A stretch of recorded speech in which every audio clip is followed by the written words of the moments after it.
Tu veux aller aux États-Unis? Tu penses qu'il suffit d'avoir un visa, de bosser dur et de suivre les règles?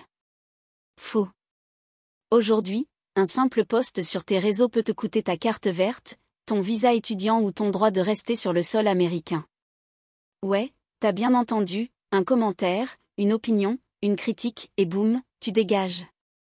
Les Américains ont activé un nouveau mode, fouille intégrale de ton cerveau numérique. Et si t'oses ouvrir la bouche sur leur politique étrangère, t'es marqué. C'est pas un délire, c'est réel. Et c'est déjà en application. Les États-Unis viennent de lancer un système brutal, scanner les réseaux sociaux avec l'intelligence artificielle pour traquer les pensées jugées anti-américaines. Pas dangereuses.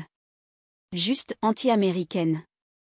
Et à partir de là, peu importe ton profil, étudiant, touriste, résident permanent, détenteur de green card, si t'as osé dire que leur politique est injuste, t'es un danger pour la sécurité nationale. Résultat, visa annulé, expulsion, ou refus d'entrée. Et c'est pas un projet.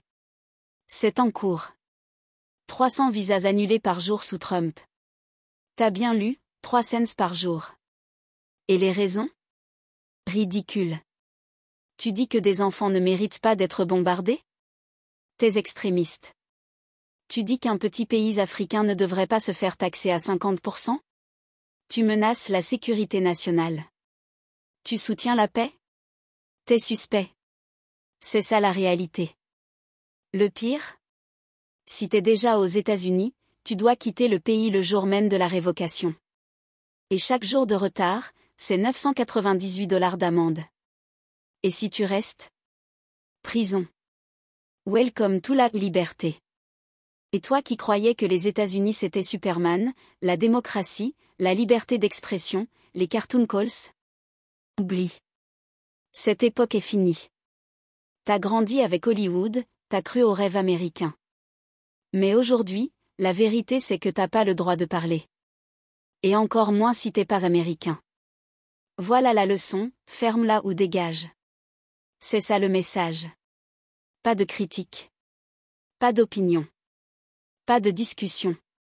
Juste obéis. Et si t'es africain, pose-toi la vraie question, pourquoi courir derrière un banc qui peut t'éjecter pour un tweet? Pourquoi tout miser sur un pays qui te traite comme un citoyen de seconde zone? Il est temps de créer ton propre banque chez toi. Ton propre avenir. Parce que le vrai pouvoir, c'est pas dans les visas.